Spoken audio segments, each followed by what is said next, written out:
The fire took the hay barn on a Tuesday night in July of 1985, and by the time the Cedar County Volunteer Department got trucks up the long gravel driveway, there was nothing left to save. Clara Whitlock stood in the yard in her nightclothes and watched the roof come down into itself, the sound of it lost under the roar of the flames, the heat pushing her back a step at a time until she was standing at the fence line with the dogs pressed against her legs and her cattle bawling in the far pasture, where she'd managed to get them clear before the wind shifted. Lightning had found the old barn some time after midnight. By the time she smelled smoke, it was already through the loft, already into the season's cutting she'd stored there 3 weeks earlier. Hay she'd needed. Hay that represented most of what stood between her herd and a second brutal drought summer, gone in the specific fast, total way that dry hay burns once it catches. By morning, there was a blackened skeleton where the barn had stood for 60 years, and there was very little else. Clara stood at the edge of the wreckage that morning with a cup of coffee going cold in her hand, and she did the arithmetic she'd been doing on and off through the night, and the arithmetic did not improve with daylight. The insurance would cover a fraction of what the barn and its contents had been worth. She'd let the policy lapse to a lower coverage 2 years earlier during a hard season, the kind of decision that makes sense at the time and becomes a wound later. The bank held a note on the equipment that assumed a working operation, not a burned one. Her cattle, without the hay that had just gone up in smoke, were going to be hungry within the month, in a summer that was already showing the same dry pattern that had brought the county to its knees a decade before. She did not call anyone that morning. She had thought about it, had stood by the phone in the kitchen for a while, the receiver in her hand, running through who she might call and what she might say, and had put the phone back down each time. She was 53 years old and had run this farm alone since her 30s, and asking for help did not come easily to her under the best circumstances, and these were not the best circumstances. She also carried, quietly, a specific belief she had never said aloud to anyone, that the people who might once have owed her something had long since moved on with their own lives, and that whatever she had done for them a decade earlier was not the kind of thing anyone kept a ledger of for 10 years. She spent that day and the next few doing what could be done alone. She fenced off the wreckage. She hauled water to the cattle by hand from the one tank that hadn't been near the fire. She called the insurance adjuster and got the appointment scheduled for the following week, which felt like a very long way off. On the 4th morning after the fire, before the sun was fully up, she heard trucks on Route 9. Hit that like button. Drop your city in the comments. I want to know where you're watching from tonight. Now let's begin. 10 years earlier, in the summer of 1975, Cedar County had gone through a drought that older residents still measured other droughts against. It had announced itself early. Clara had noticed in March of that year a pattern in the season's rainfall that didn't match what the almanac and the old-timers were predicting. A dryness in the soil that came earlier than usual. A specific quality to the spring that reminded her of things her father had told her about the dry years before she was born. She had done, that spring, something that made sense only in hindsight. She had cut her first hay crop 2 weeks earlier than the county's usual timing, taking a smaller yield than she would have gotten by waiting, and she had put every bale of it into her barn, rather than selling any of it at spring prices. By June, the pattern she'd sensed had become undeniable. The rain stopped coming. The pastures across Cedar County, which should have been at their summer peak, began to brown at the edges, and then through their centers. Stock ponds that had never failed in living memory started to show mud at their margins. Cattle that should have been gaining weight on good summer grass started to hold steady at best, losing condition at worst. By July, hay had become the county's central obsession, in the way that a single scarce resource becomes an obsession when an entire agricultural economy depends on it. What existing supply there was moved through the market at prices that climbed week over week, driven by the specific arithmetic of a shortage. Not enough hay for the county's cattle to make it to fall, and every farm competing for what little was available. The larger operations weathered this the way larger operations generally weather scarcity, through reserves, through credit, through the ability to buy at high prices and absorb the cost against a bigger margin. Some of them, the ones with hay already in storage from before the shortage set in, discovered that the drought had turned their stored hay into a genuinely valuable asset, and some of them made the entirely rational business decision to hold that hay and sell it as the price kept climbing. The small operations, the family dairies, the modest cow-calf outfits, the young families trying to build a herd from almost nothing, did not have that luxury. They needed hay now, at prices they could not pay, for cattle they could not afford to lose, because those cattle were not an investment portfolio. They were the family's entire economic foundation, the breeding stock that represented years of careful selection, the livelihood that stood between the family and ruin. Clara Whitlock had a full barn in a county running out of hay. She thought about this for exactly one evening before she made her decision. She built the sign herself, out of a scrap of barnboard and a can of white paint, and she nailed it to the gatepost at the end of her long gravel driveway on a morning in late July. It read, "1 load per family. Pay what keeps your herd alive." She did not set a price. This was the detail that confused people most when they first read the sign, and it was the detail she was most deliberate about. She had thought carefully about what a fixed price, even a fair one, even a below-market one, would mean in a county where some families genuinely had nothing to pay, and other families had resources but were watching every dollar with the specific anxiety that a drought produces. A fixed price, however modest, would have turned her barn into a transaction that some families could access and others couldn't. What she wanted instead was something that worked for everyone who came, regardless of what they had. What she asked for instead was not money. She asked each family, when they came for a load, to write their name on a small wooden stake and burn or carve it in, and drive it into the wall of her barn. She called it, to herself at first and then, as the practice took hold, to the families who came, the hay wall. The first family to come through her gate that July was the Kestrels, a young dairy operation on Miller Road. Warren Kestrel and his wife with 3 children and a herd of 11 Holsteins that represented everything they had built since marrying 5 years earlier. Warren stood at Clara's gate that first morning with a wallet that held considerably less than the going market rate for even a single load, and an expression that told her he had come prepared to be turned away or asked for something he couldn't give.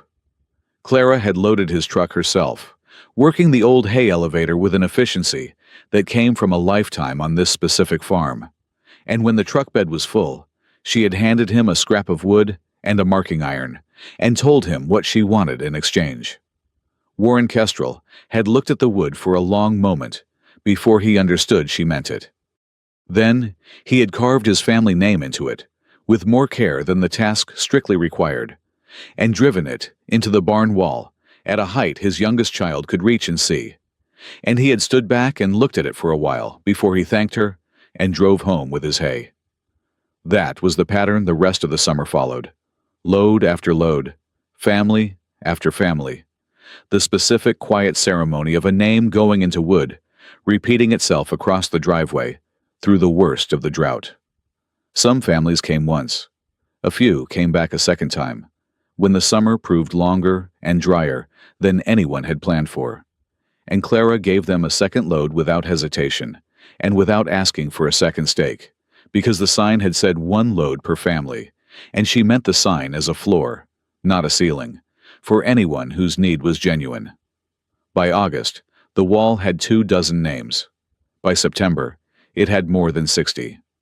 The county's reaction, when word of the arrangement got around, and word got around fast, because free hay in a drought is the kind of information that travels through a rural county at remarkable speed, was a mixture that Clara had anticipated and a mixture she had not fully prepared herself for.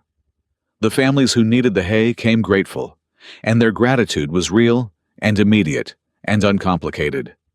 But the county's larger operators and the co-op manager who was watching the hay market with the specific attention of someone managing supply for profit treated Clara's arrangement as a kind of foolishness that bordered on the offensive. The co-op manager, a man named Wendell Pruitt, who ran the county's largest feed and supply operation, and who had been buying up available hay through the early weeks of the shortage in anticipation of exactly the price climb that was now underway, made his opinion known at every opportunity that presented itself. He said, more than once at the co-op counter, that Clara Whitlock was collecting keepsakes instead of money, that she was filling her barn with scraps of wood instead of the dollars that would help her through the winter that was going to follow this drought, and that her father, a man Wendell had known and respected, would have been ashamed to see the farm's hard-earned reserves given away for nothing. This last comment reached Clara secondhand, the way these things do, and it landed harder than the others. She did not respond to any of it publicly. She continued opening the gate every morning that summer, and she continued handing out loads to whoever came with a genuine need. And she continued watching the wall of her barn fill, slowly, with small wooden stakes bearing the names of families she had known her whole life, and families she had only just met. By the end of that summer, Clara's barn was close to empty. She had given away, by her own rough count, more than 60 loads over the course of the drought, to dairy families trying to keep milking herds alive, to young couples building their first small cow-calf operations from nothing, to older farmers whose retirement depended on breeding stock they couldn't afford to lose, to families she'd known since childhood, and families who had moved into the county only recently and had no history with her at all, beyond the sign on her gatepost. Her own financial position, by the end of that summer, was precarious in the specific way that generosity in a crisis makes a person's position precarious. She had not sold the hay she could have sold at the escalating market price. She had not bought new equipment she'd been planning to buy. She had barely made her bank payment that fall, and the fertilizer she put on her fields the following spring was a fraction of what her soil actually needed, because the money for the full application had gone into the hay she'd given away instead of sold. She did not regret this.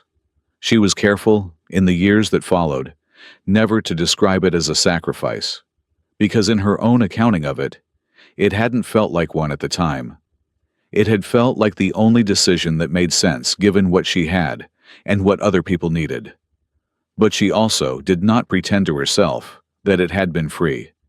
It had cost her real things: equipment she went without, repairs she postponed, a financial cushion she'd been building that essentially reset to nothing. The hay wall, by the time the drought broke that fall, held more than 60 names. Clara looked at it sometimes, in the years that followed, when she was in the barn for ordinary work, feeding, checking stock, storing the following season's hay in the same space. She didn't think of it as a monument. She thought of it, when she thought of it at all, as a record of a hard year that had turned out better than it might have, for a lot of families who weren't hers. She did not expect anything from it.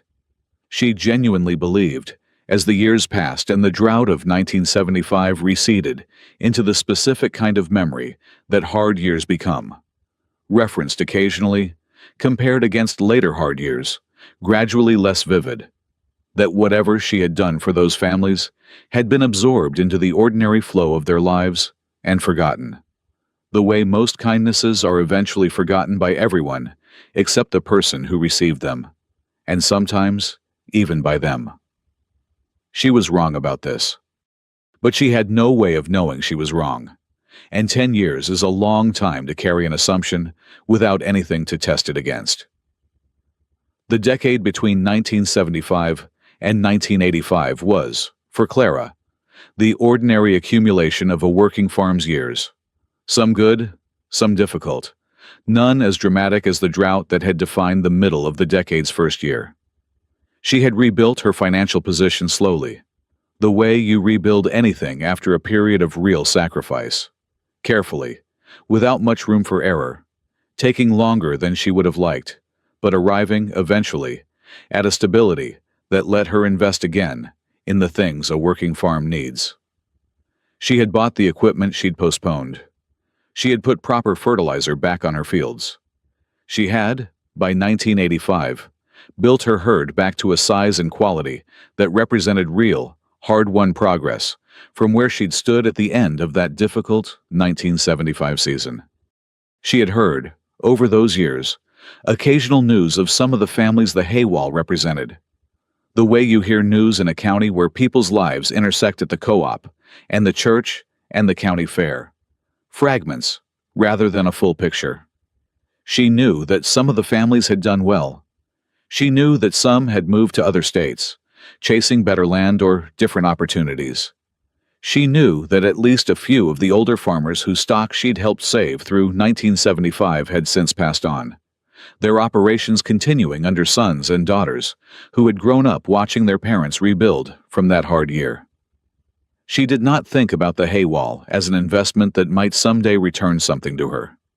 She thought about it, when she thought about it, as a closed chapter, something that had mattered enormously in 1975, and that existed now only as a physical fact on her barn wall, 60-some names in weathered wood, a record without any expectation attached to it. This was the state of her thinking on the night lightning found her barn. The fire took nearly everything. The barn itself, the same structure that had held the Haywall for a decade, the same walls that had carried those 60-some family names through 10 years of Cedar County weather, burned to its foundation in a matter of hours. The season's hay, cut and stored just 3 weeks earlier, was gone entirely. A portion of her equipment, stored in the barn's lower level, was damaged beyond repair or lost outright. What survived, remarkably, was a section of the north wall, the section where the oldest stakes, the 1975 stakes, had been driven. The fire had reached that wall last, and the volunteer department's efforts, directed as much toward containing the blaze as extinguishing it entirely, had managed to keep that section from full collapse before the structure gave way around it. Clara did not think about this survival in any particular way in the days immediately after the fire. She was thinking about cattle that needed feed, about an insurance adjuster who was going to tell her things she didn't want to hear, about a bank that was going to want answers she didn't have yet. The drought that summer, 1985, had brought its own dry pattern, less severe than 1975, but real. Real enough that hay prices were climbing again across the county, made the timing of the fire particularly brutal. She could not simply buy replacement hay at a reasonable price, because reasonable prices weren't available. She could not lean on the reserves she'd have had in a normal year, because the fire had taken the reserves along with everything else. She was, by the fourth morning after the fire, closer to genuine crisis than she had been at any point since 1975. She had told almost no one. Word of the fire had spread, of course. A fire that size, visible for miles in the night sky, was not something that stayed private in a rural county. But Clara had not called anyone to ask for help, had not gone to the co-op, or the church, or any of the ordinary channels through which a farmer in trouble might signal that trouble to a community equipped to respond to it. She was standing at her kitchen window, a little before 6 in the morning on that fourth day, watching the light come up gray over the ruined barn, when she saw the first headlights on Route 9. She assumed, at first, that it was the insurance adjuster arriving early, or possibly the bank, or possibly some official vehicle connected to the fire investigation that the county fire marshal's office had opened as a matter of routine procedure for a blaze of that size. The truck did not slow at the road. It turned into her long gravel driveway. Behind it, she saw a second set of headlights, then a third. Then, more than she could immediately count, strung out along Route 9 in a line that stretched back further than her view from the kitchen window could follow. She went out onto the porch in her robe, genuinely uncertain what she was looking at, and she stood there as the first truck came up the drive and stopped in the yard, and a man got out who she did not immediately recognize. A man in his 30s, sturdy, with the specific weathered look of someone who worked outdoors for a living. He walked toward the porch, and behind him, more trucks were turning into the driveway, more headlights sweeping across the yard in the gray early light, and Clara stood on her porch step, counting without meaning to count. losing track somewhere past 20 and understanding, with a growing and disorienting clarity, that this was not the bank, and this was not the insurance adjuster, and this was not anything she had prepared herself to face that morning. The man reached the porch steps and stopped. He said his name was Daniel Kestrel. Clara did not recognize the name immediately, but something in his face, in the specific set of his jaw, and the way he held himself, tugged at a memory she couldn't quite place. He said, "My father was Warren Kestrel. He had the small dairy operation out on Miller Road. You gave him a load of hay in the summer of 1975, when we were about to lose the herd." Clara remembered then. Not the specific transaction, not the face of the young man who'd driven the truck that day a decade earlier, but the family, the small, struggling dairy that had been one of the earliest to come through her gate that terrible summer. The desperation in the father's face that she had never entirely forgotten, even as the specific memory had faded into the general recollection of that whole difficult season. Daniel Kestrel reached into his jacket and took out a small piece of wood, weathered gray, with a name burned into its surface in letters that had faded, but were still legible. "Kestrel," he said. "My father kept the second stake. He made 2 that summer, drove 1 into your barn wall, and kept 1 for himself, in the kitchen drawer at home, so he'd never forget what it meant. He used to tell us, every year around this time, the story of the summer Clara Whitlock didn't sell us hay. She nailed our name to the future." He held the stake out toward her. He said, "My father passed 2 years ago. Before he died, he made me promise that if you ever needed anything at all, our family would be there. He said Clara Whitlock doesn't ask, so we don't wait to be asked." Clara stood on the porch step, looking at the small, weathered piece of wood in Daniel Kestrel's hand, and she did not immediately have words for what she was experiencing. Behind him, the trucks kept coming. What arrived at Whitlock Farm over the following 3 days was not simply hay, though hay was part of it. High-quality alfalfa, more than she would have needed for the remainder of the season, arriving in truckload after truckload from operations across 3 counties, and, in a few cases, from families who had relocated to other states entirely, but had driven back or arranged shipment the moment they'd heard. The scale of it took most of that first morning to fully register, even for Clara, who was standing in the middle of it. Trucks kept arriving after the first dozen, after the second dozen, pulling into whatever space remained in the yard, and along the fence line, drivers getting out and immediately finding work to do without waiting to be told, the way people move when they have come with a specific and shared purpose, already understood before they arrived.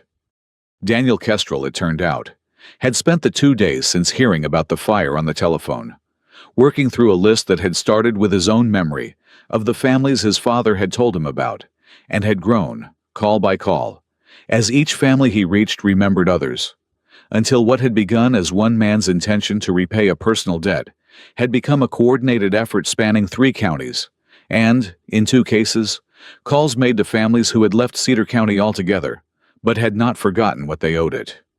It was lumber, milled and ready, enough to frame a new barn, brought by families whose fathers or grandfathers had once carved their name into a stake and driven it into Clara's wall. It was roofing steel, stacked and ready for installation, brought by a man whose mother had been one of the young widows Clara had helped in 1975, a woman who had kept her small herd alive through that drought and built, over the following decade, an operation substantial enough that her son now ran 3 trucks of his own. It was water tankers, brought by families whose stock ponds, Clara's hay, had once indirectly saved by keeping their breeding herds alive long enough to see better rain. It was fence posts and wire, mineral supplement and feed troughs, and beneath and around all of the material, it was labor. Men and women who had grown up hearing their parents tell the story of the summer, the drought nearly took everything, and Clara Whitlock's gate had a sign that asked for nothing but a name. They did not wait for her direction exactly, though she gave what direction she could, once she understood what was actually happening. They organize themselves the way people organize, when they've come with a shared purpose and enough collective competence to move quickly. Crews forming around specific tasks. The framing crew working alongside the roofing crew. The water and fencing handled by people who clearly knew exactly what a working cattle operation needed, and had brought exactly that. Wendell Pruitt, the co-op manager who had mocked Clara's hay wall a decade earlier, and who still ran the county's largest feed operation, drove out on the second day, having heard what was happening on Whitlock Farm from half a dozen different directions before noon. He stood at the edge of the yard for a long time, watching the framing crew raise the walls of the new barn against the skeleton of the old one.